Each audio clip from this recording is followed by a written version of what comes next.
Bienvenue dans Love Boost, le conseil qui booste la créativité et la prise de parole. Mais moi j'aimerais bien écrire, mais il y a trop de choses dans ma tête, je suis trop parasitée, il y en a de partout et je sais pas par où commencer.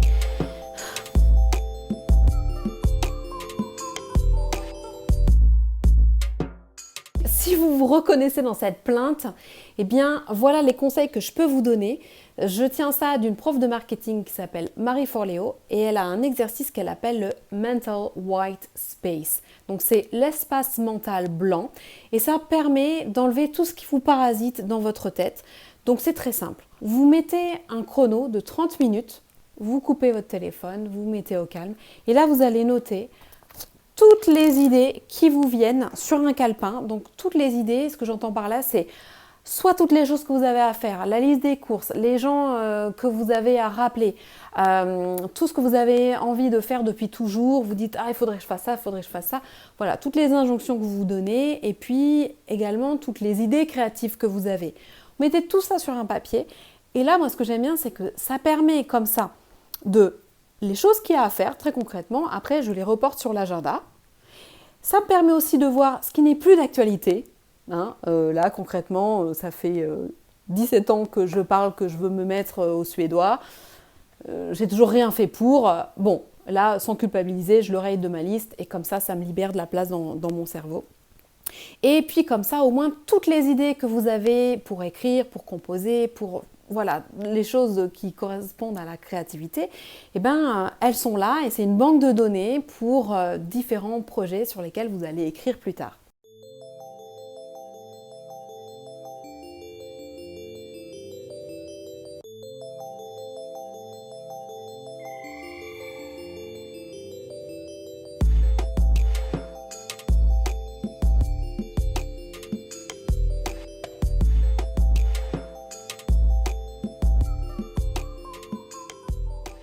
Donc ça, moi, ce que j'aime bien faire en complément, c'est que ensuite, les moments où j'écris, eh ben, sur mon ordinateur, je vais ouvrir un deuxième document que je vais appeler super, mais pour plus tard.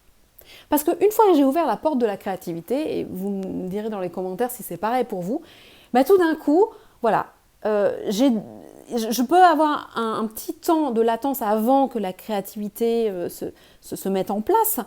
Mais une fois que c'est lancé, punaise, mais j'ai des idées, mais pour plein de choses. Donc, mon cerveau, ce petit coquin, et je le soupçonne de procrastiner de cette manière, c'est quand j'écris par exemple sur un seul en scène, il va me donner des idées géniales pour une série. Ou après, je me dis, super! Ah bah alors du coup, plutôt d'écrire mon seul en scène, bah, je vais plutôt écrire ma série. Et une fois que je suis sur la série, je fais, attends, mais ça pourrait être un personnage génial pour un long métrage. Et bim, bim, bim, bim, bim, bim, bim. Voilà, la créativité, c'est l'autoroute des idées et je ne sais plus quoi en faire. Moi, je me dis, là, je suis en train d'écrire mon seul en scène, donc toutes les autres idées qui sont super, elles le seront, mais pour plus tard. Et donc, je note ça dans mon document, dans mon ordinateur, pour rester focus sur mon projet. L'autre chose, c'est que je garde un calepin avec un stylo pour, pareil, toutes les idées que je vais avoir des choses que j'ai à faire. C'est pareil, c'est pour un peu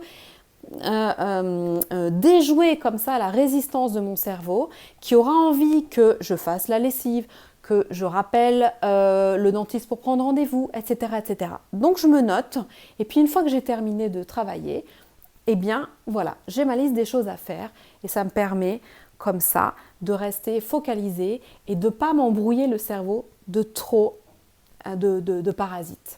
Cette vidéo, elle vient en complément d'une autre vidéo que j'ai faite qui s'appelle « Les pages du matin » que je vous encourage à regarder. Et mettez-moi dans les commentaires si vous avez ce souci d'idées qui s'entrechoquent et comment vous arrivez à parer ça. Et si vous avez des questions sur la créativité et la prise de parole auxquelles je suis susceptible de répondre, eh bien vous m'en faites la demande et ça pourra faire l'objet d'une vidéo plus tard. Merci à vous et bonne écriture! Vous souhaitez vous améliorer à l'oral, savoir quoi faire de vos mains quand vous parlez devant les autres et connaître les techniques des acteurs pour être plus à l'aise en public? Alors mon cours digital peut vous plaire. Prendre la parole en public, c'est pas forcément naturel. Moi, je suis comédienne et voilà les conseils que je peux vous donner, particulièrement si vous êtes étudiant et que vous avez des exposés ou des oraux à préparer.